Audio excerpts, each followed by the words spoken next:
As humans, we make many horrible decisions in life that somehow turn out fine, while simultaneously making many brilliant decisions that turn into disaster.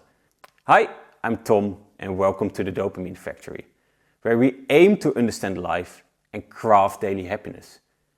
And today we're diving into a powerful life concept which we learned from poker: expected value, which builds on the idea that we shouldn't judge our decisions by their outcomes, but by the quality of the decisions itself. So last week I was playing a poker tournament, and during the evening I went all in with aces twice. And for those who don't play poker, that's the best hand in the game. And yet I lost twice. So less than 2 hours later, I was €300 lighter and frustrated biking back home, which felt awful. But I knew that if I would play that exact same hand 100 times, that I would win about 80 of them. So although I lost those 2 hands, the decisions were 100% correct. And could I do it all over? I would have made exactly the same decisions. The basic thinking of expected value, or EV, is that you accept that you can't predict the future and radically focus on making the decisions that give you the highest probability of success in the long run, which is a line of thinking that can be applied to everything in life. For example, I'm currently in the process of moving to another country. Do I have 100% certainty that everything will work out fine? No, of course not. But will I ever regret it? No, of course not. Because I know that at this moment in time, based on the information I have right now, independent of what happens next, this is for sure the best decision I can possibly make. My current decision has the highest expected value. So why is it important to think in terms of expected value and not outcomes? Firstly, focusing on the quality of your decisions increases our chances of a happier, more fulfilling life. Since humans massively overvalue short-term losses and massively undervalue long-term gains. That's, for example, why we quit investments too early, or why we walk away from dating just after one rejection, or why we stop learning a skill just because the first months felt clumsy. People, don't do this. These are all plays with a negative expected value. Secondly, by focusing on the quality of our decisions and not the outcomes, we calm our mind.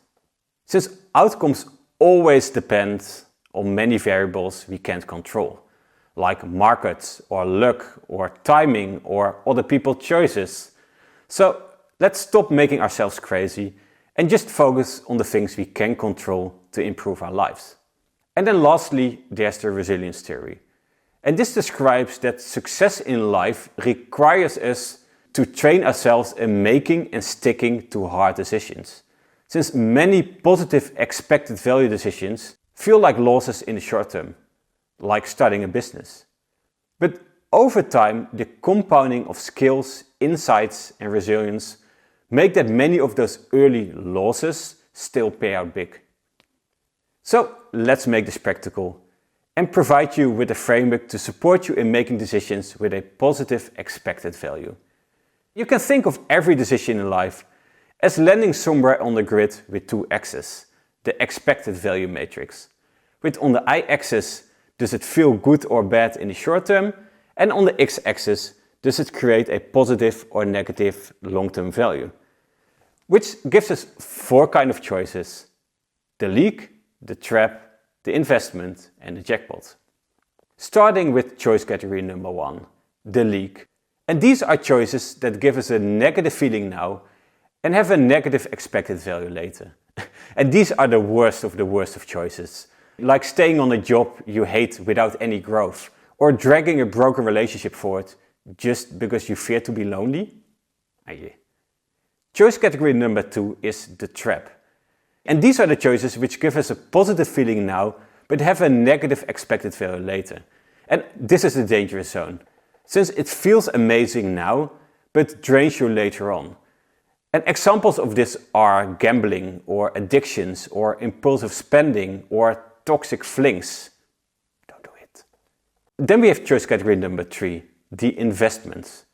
And these are choices which give us a negative feeling now, but have a positive expected value later on, like studying for exams, or saving money, or confronting someone with a hard truth. And then lastly, we have choice category number 4, and this is the jackpot. And these are the choices that give us a positive feeling now and have a positive expected value later. And this is basically the dream scenario.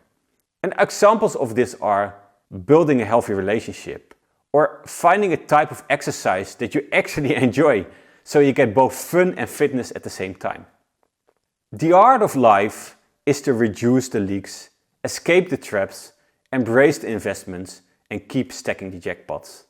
And if you want me to dive deeper in each of these subtopics, please let me know in the comments, including your focus area of interest, and I will use this for future content.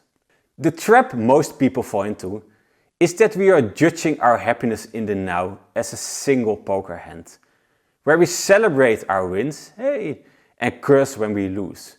Well, actually, most of the decisions in life are part of a much larger game, where things often feel awful in the moment, like breaking up a relationship, or quitting a stable job, or admitting a big mistake.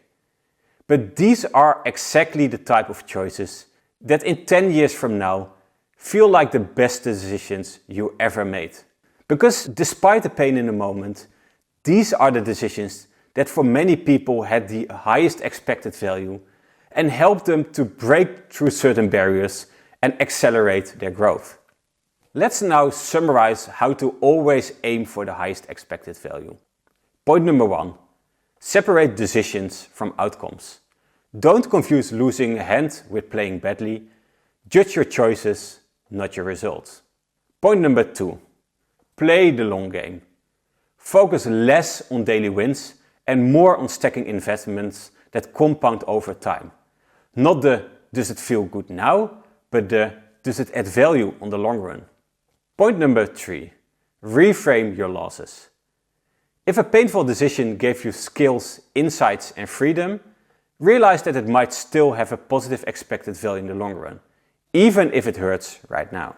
And point number 4, as a bonus, simply cut habits with a low expected value, like doom scrolling, or toxic relationships, or poor health choices. And by consistently making choices with the highest expected value, you will inevitably start winning the game of life on the long run. So, what was the last time you were chasing short-term wins at the cost of a long-term value? Let me know in the comments, and if you enjoyed this video, like it, subscribe it, or share it with someone that can benefit from the message. It's support like that that makes the channel grow, and it's also your unique chance to give me a small spike of dopamine today. Much love, Tom.